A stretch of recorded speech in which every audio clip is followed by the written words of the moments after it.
And here we are. TikTok, YouTube, LinkedIn, Facebook. I'm Brian Manning. I am a political asylum lawyer. My law firm is based in Houston, Texas, but we help people all over the country. We help immigrants all over the country to secure their future in the United States through asylum. This is the Asylum Answers Show, where I'm going to answer your questions about getting asylum in the United States. Go ahead, start leaving your questions in the chat, and I'm going to answer them. But first, let me say a couple words. All right. We've been having a ton. Hey, good to see you too. Yeah, go ahead. Start leaving your questions in the chat, and I'm going to get to them in just a second. Hey, good to see you too. Oh, by the way, tell me where you're watching from. I'd love to hear where you guys are watching from. And if you want to tell me what country you're from, I love hearing about that too. All right. So we've been having a lot of success with Mandamus lawsuits. All right. We've been doing this like crazy for the last year and a half or so. I'll tell you what a Mandamus lawsuit is quickly. And then I'm going to tell you about a common misconception, a common misbelief about it.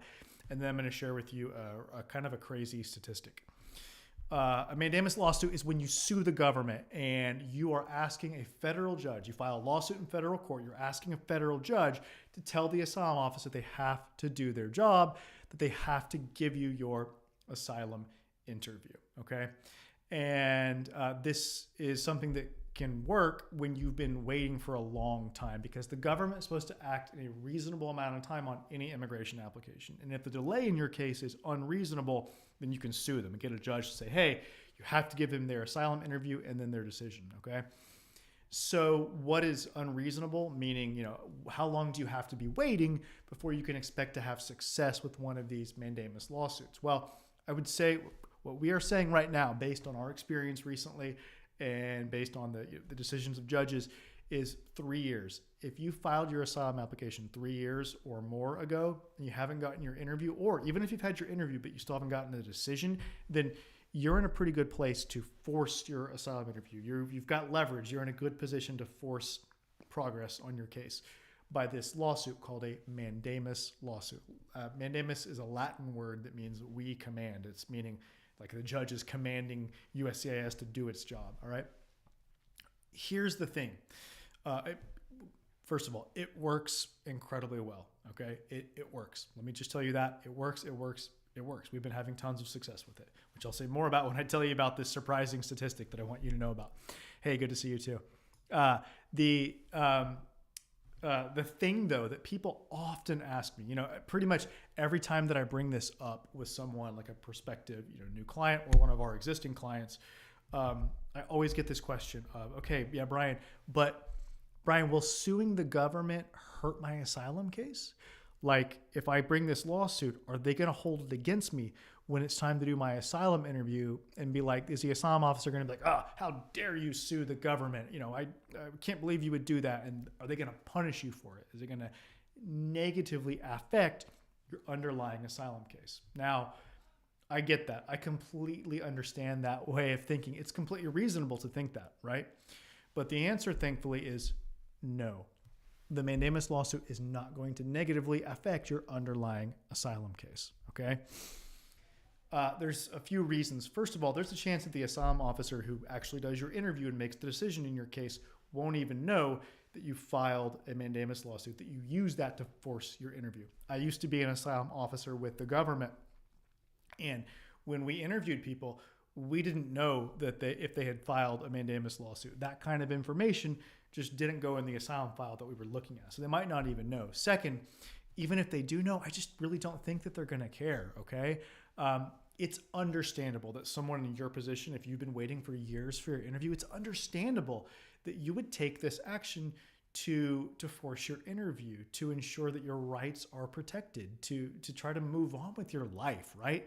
I think it's understandable that someone who's been waiting for years wants certainty and confidence around their future. They want to move on, okay? And the third thing is that they can't really use this against you, at least not formally. The fact that someone sued cannot be part of the justification for denying an asylum claim, okay? when the asylum officer writes up their decision, which they have to do after every case, they have to write out their reasoning and their supervisor has to approve it. And when they do that, if they want to deny you, they have to point to specific reasons for the denial.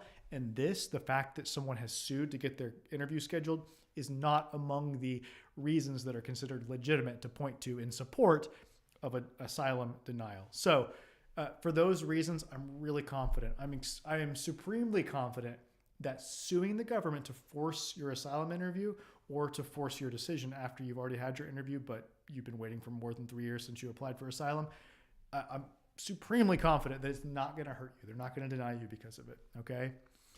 I believe that wholeheartedly. Now, here's the surprising statistic. Let me preface this, though, by saying that past performance does not guarantee future results, okay? To date, though, my law firm has had success in 100% of the cases that we filed a mandamus lawsuit in terms of getting the interview, okay? It's worked every single time, all right? And every single time, actually, better still, every single time, the government, after we sued, has said, "Oh, Brian, we don't want to fight this one. If you'll just, if you'll agree to drop the lawsuit, we'll go ahead and give your client their interview and their decision." And then the lawyer for the government gets USCIS to issue that asylum interview notice, the one that says, "Hey, your interview has been scheduled. It's on X date at Y place." That's the letter that you've been waiting on for years, the asylum interview notice, okay? We've been successful every single time that we've sued the government to try to get that, okay? Again, it doesn't guarantee success in the future. It doesn't guarantee that if you hire my law firm for mandamus that it's going to work for you. I can tell you, though, that to date, the time that I'm making this video, that I'm doing this live, it has worked every time, and we've been doing it quite a lot for the last, I think, year and a half, okay? So that's mandamus. So take heart. If you've been waiting for years for an interview, there is this effective tool that you can use to push your case forward. It's powerful. It changes lives, okay? Because I got to tell you, when we do this, and it works, and it has every time so far, our clients are transformed. There is this huge weight taken off of their shoulders. I think that if you talk to any of them, and by the way, Badru's probably on here. There he is. It is. Badru, while Ogimbe's on here, he has a comment on YouTube that says, "Hey, Brian, it's been a while without seeing you here. Hope all's going well." I think Badru talks frequently on these lives. He comes on and comments about his case. I'll just say that maybe he'll want to chime in the YouTube comments, but I'll say that, there are a lot of people whose lives are changed because we finally get them what they want and what they deserve, which is they get to explain their case. They get to have that interview where they get to tell their story and fight for their case, okay? It's powerful. So keep it in mind, all right? All right, let's go to the questions. Again, if you joined us recently on TikTok, on YouTube, on Facebook, on LinkedIn, I'm Brian Manning. I'm an asylum lawyer, and I used to work for the government as an asylum officer, but now as an asylum lawyer, I help immigrants all over the country to secure their future in America through asylum. That's what my law firm does. That's what we focus on. We don't handle all kinds of immigration cases. You'll probably, if you've heard from other immigration lawyers, you probably know that most immigration lawyers do lots of very different types of immigration cases. We don't do that. We focus on asylum. We want to be excellent at asylum. We want to be the best at asylum, and that's what we are focused on. We are laser focused on asylum. Go to the questions. Here we go. All right. All right. So let's start with YouTube. On YouTube, Shiraz Arif, apologies for any mispronunciations, says, "Good afternoon, sir. I just want to know if asylee status who arrived on a visitor visa can start any business, or if they can convert to get a business status, a business visa like E2. All right. So a couple things to unpack here. The question is whether, as an asylum seeker, someone who's in pending asylum, whether you can start a business is the first part of the question. And the second part is, can you convert and get some other kind of business or employment-based status or investment-based status, perhaps? And the answer to the first question is definitely you can start a business. You can start any business you want as soon as you're eligible to work legally. Remember, after applying for asylum, you got to wait 150 days, at which time you can apply for your work permit based on your pending asylum case. And then once you get that work permit, which is usually issued about a month or two after you send in your application, then you're eligible to work. And yeah, you can start a business with that, okay? The second part, can you change from being like asylum pending into something else, including business or employment-based or investment-based status? That's complicated. It's complicated, okay? What I really recommend is that if you think that you might possibly meet the requirements generally for something like that, you need to talk to an immigration lawyer who focuses on that. Remember earlier I said that we focus on asylum? I think that my law firm is among the best in the country when it comes to asylum. We don't know anything about business status. I mean, I take that back. I used to be a diplomat, and so I did the visas in embassies and consulate abroad. So I was trained on all the visa categories and the different statuses. So I know about it, but it's not what I'm living and breathing every day, okay? I am up close and personal every single day with asylum. I'm not as into it. I'm not as up to date with these other business and employment-based classifications. You should work with someone. You should talk to someone who focuses on that every day. So listen, here's the thing. I think that you should try to work with the professional who focuses on the exact problem that you need solved. It's kind of like medical stuff, right? If, you have a heart condition, you're not going to go to a neurologist who deals with brain issues for your heart condition, right? They're both doctors. They're both specialists. They've got significant advanced training in the field of medicine, but they're two very different specializations. I think you want to talk with the immigration lawyer who focuses like a laser beam on the exact problem that you need solved. And that's what we do for asylum.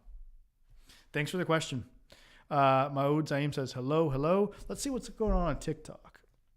Before I do that though, if you want to talk with us about Mandamus lawsuits or about applying for asylum or fighting your asylum case and doing everything you can to give yourself the best possible chance to win your asylum case, then you should schedule a consultation.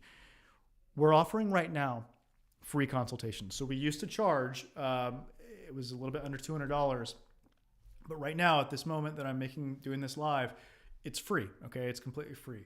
I don't know if we'll keep doing it like that for free for long. So take advantage and do it while it's free. Schedule today.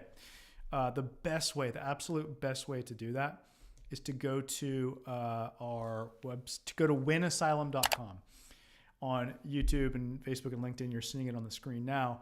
On TikTok, you're just going to have to listen. It's winasylum.com. Again, it's winasylum.com. That's WINASYLUM.com. And it's super quick and easy to schedule a consultation there.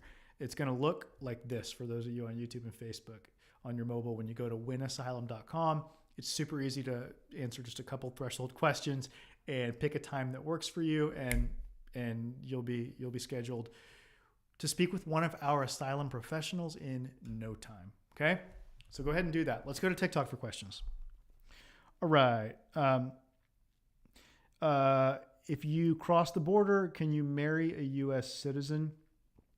I think the question is, if you come into the United States by crossing the southern border and then you marry a U.S. citizen, can you benefit from that? In other words, can that U.S. citizen petition for you to get legal immigration status through them? Or is it impossible because, you came to the southern border instead of coming on a visa? Well, the good news is that, for marriage to a U.S. citizen, it is possible to get a green card through them. A green card is the little card that you get, which is green, that shows that you're a permanent resident. The actual status is called lawful permanent residency. And you can get that even if you come to the border without a visa. You can get that through marriage to a U.S. citizen. Okay, so keep that in mind, and that's a great way to get status if you're married to a U.S. citizen. All right, what else? Let's go to TikTok. Let's do another one on TikTok while we're there. Hi, can I apply for asylum while on a J1 visa with a 212E? So thank you for the question. I appreciate it. The question is, can you apply for asylum while you're in the United States on a J1 visa? And what about if there's a requirement that you have to return to your country after your J1 program is done? The answer, thankfully, is yes, you can.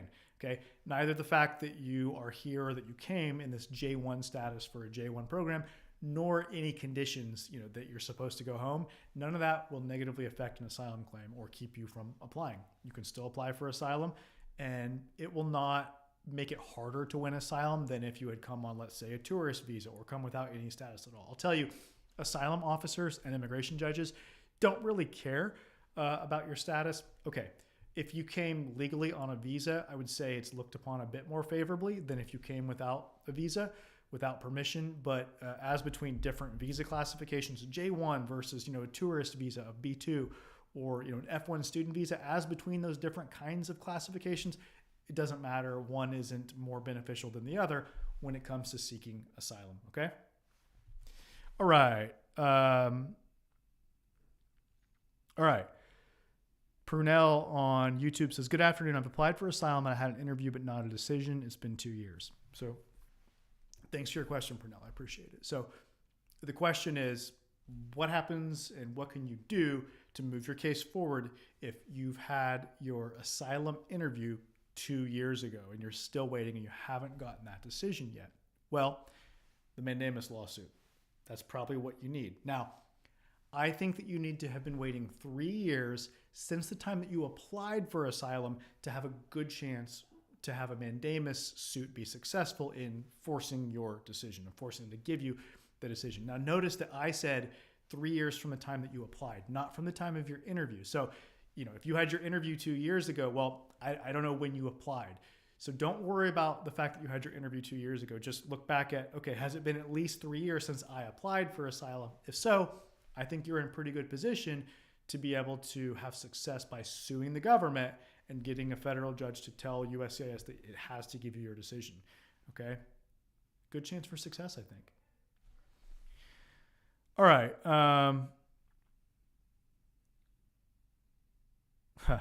Badai says, the USCIS portal is not accepting affirmative I-589 applications online. I've been trying to submit my complete application for the last 3 days. I'm in Houston. I'm from Houston. Thanks for your comment.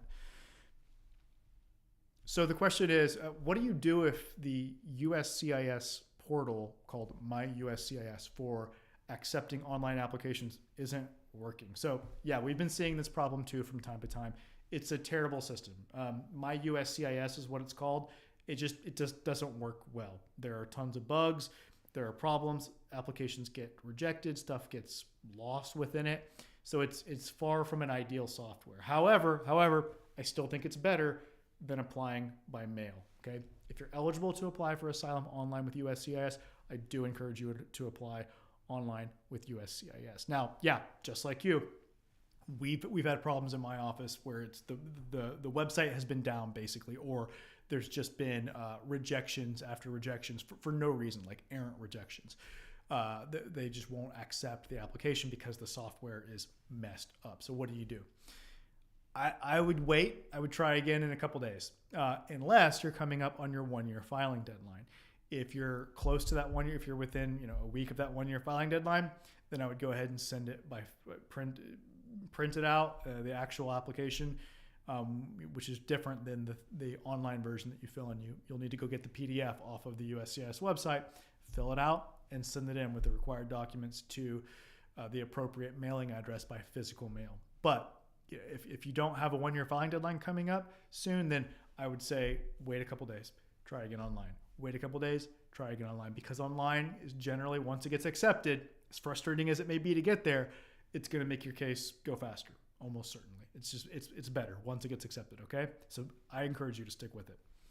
By the way, our law firm is based in Houston, where you are.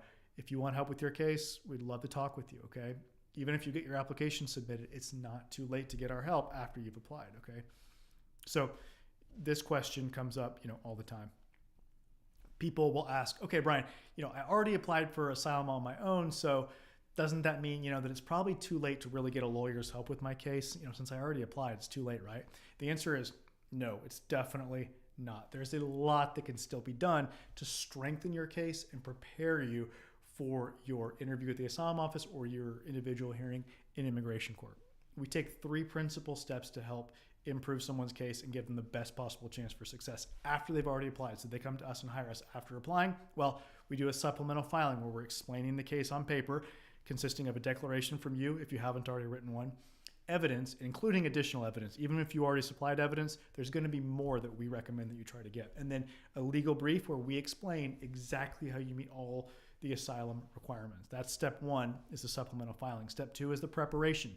We're going to do an intensive preparation. We're going to do a full-scale mock interview where you'll experience everything that you experience on the day of the real interview. And then we'll do a debrief session a day or 2 later where we kind of give you feedback and just give you all of our best tips for the interview. And then third is representation, where we represent you during your interview. Okay, we want to make sure the officer understands your case. We want to make sure your rights are protected and that everything goes smoothly. Okay, and advocate for you. All right.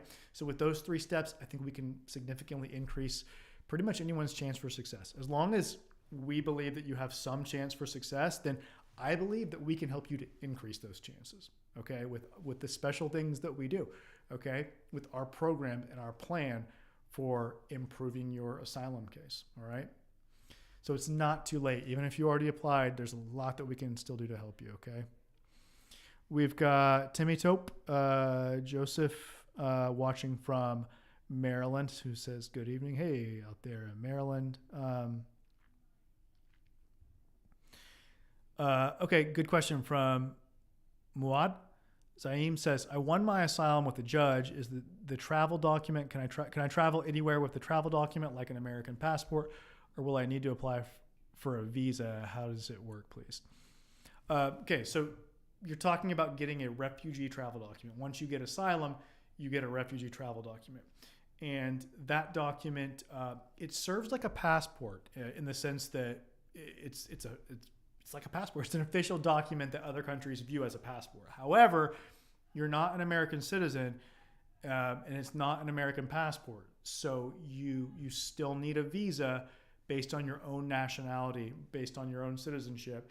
If people from your country, your citizens of your country need a visa to go to whatever country you want to go to, then you'll need to get that visa. That visa will go in your refugee travel document.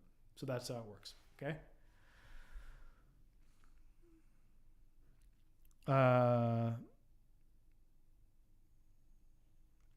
right. Aaron says, Brian, having had the asylum pending for almost 5 years, is it an issue for a positive interview decision to use state benefits such as stimulus checks or partially covered medical insurance? So, okay, I think this is what the question is. Thank you for the question, Aaron. So the question is, if you take certain forms of aid like state assistance in the form of whether it's actual like money or food stamps or any kind of assistance, right, from your state, or we can expand to say from the federal government, is that going to hurt your underlying asylum case?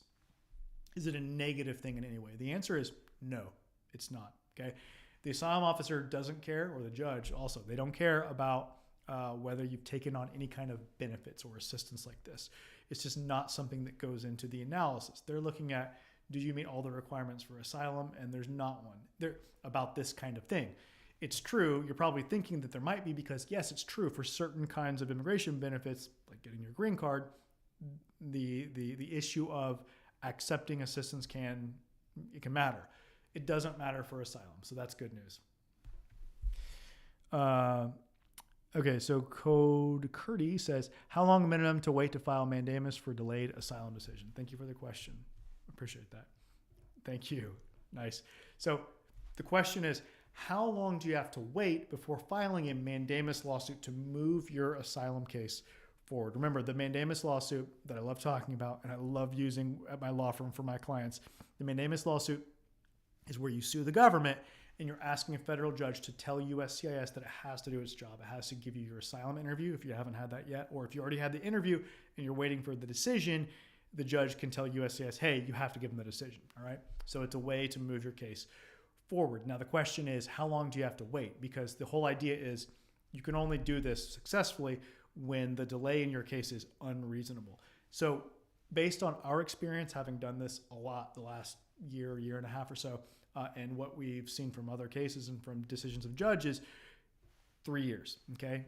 If it's been at least 3 years since you applied for asylum, then you're in a pretty good position, I think, to have success with a mandamus lawsuit. So the answer to your question, how long before you can file a mandamus lawsuit? I think 3 years. Anything after 3 years, you're in pretty good shape. 5 years, you're in very solid shape. 7 years, excellent chance for success.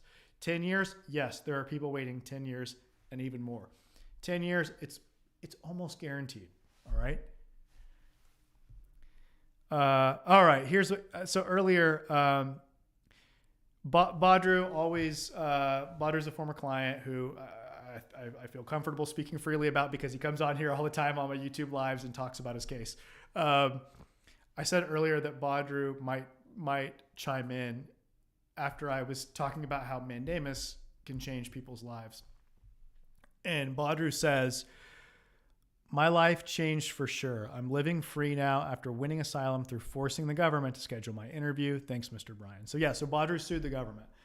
Badru had been waiting for years for his interview. He got sick of waiting. He wanted confidence and certainty around his future, wanted to be able to plan for his future in the United States with confidence that he'd actually be able to stay here and build the life that he wanted to build.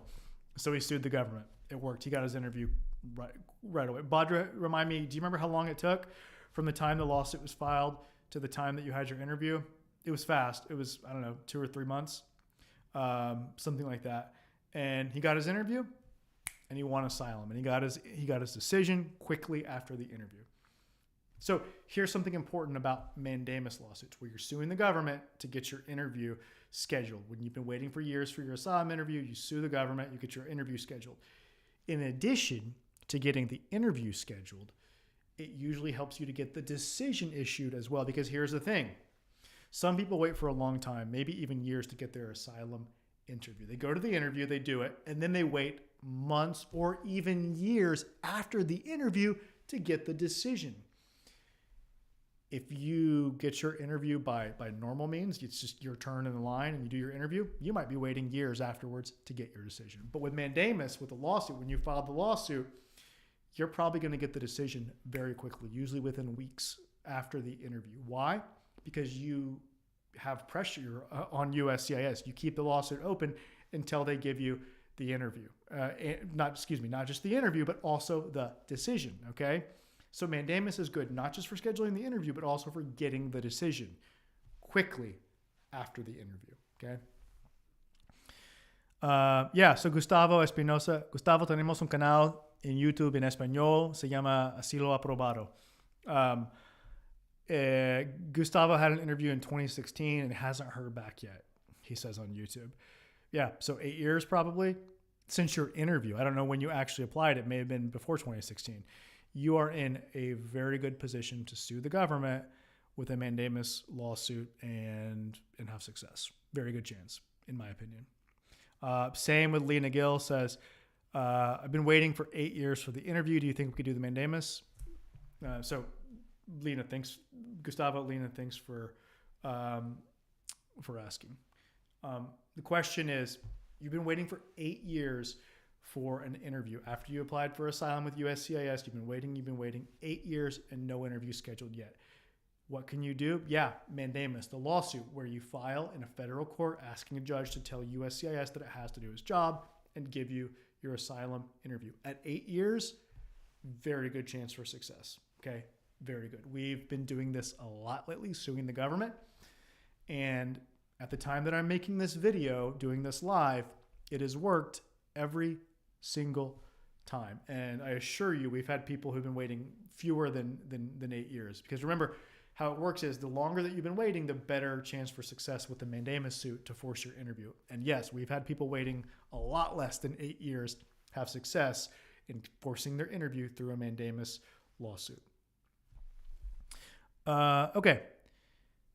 Does the USCIS officer care about our trajectory in country for the time we're waiting for the interview? I mean, learning the language, having good credit, work, getting a house. Good question. Thank you. The question is,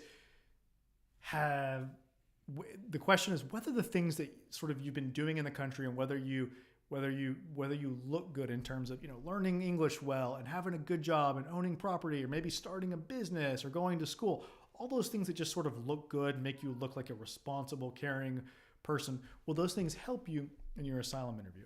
The answer is no, not really, at least not formally. Okay. Those things, they may have a tiny, tiny, tiny sort of subconscious impact on the officer in a positive way, but they're not things that the officer is supposed to take into account in making the analysis to get to the decision. So the answer is not really. No, it doesn't matter hardly at all, unfortunately. I know it seems like it should. It would be nice if it did, but it really doesn't, which just goes to show you that you've really just got to focus on developing your case and showing how you meet the exact requirements for asylum, okay?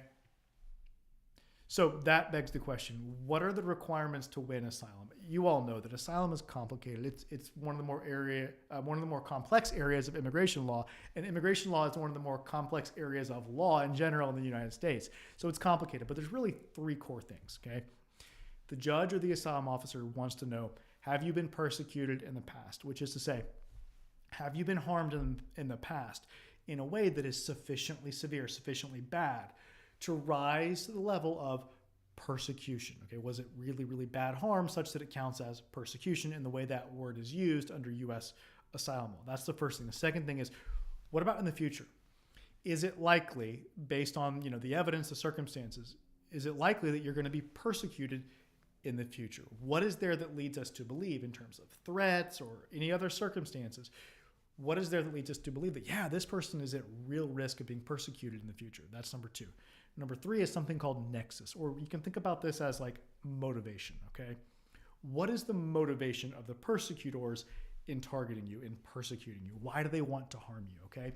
Because you see, it's not enough just to show that you've been persecuted or that you're at risk. You have to show that the persecution is motivated by the fact that you, as the asylum applicant, possess one or more of the 5 protected grounds under U.S. asylum law.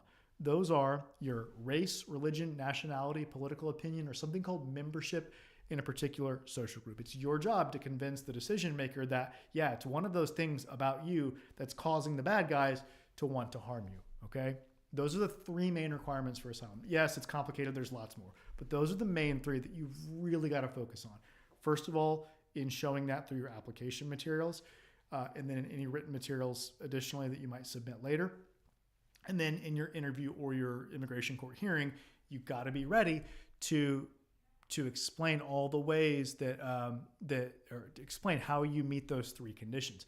That's where the asylum officer or the immigration judge is going to spend like 90% of their time in asking you questions. It's about those 3 things. Have you been persecuted in the past? Are you likely to be persecuted in the future? And why? Or what's the motivation behind the persecution? Those are the 3 keys to asylum success. Okay?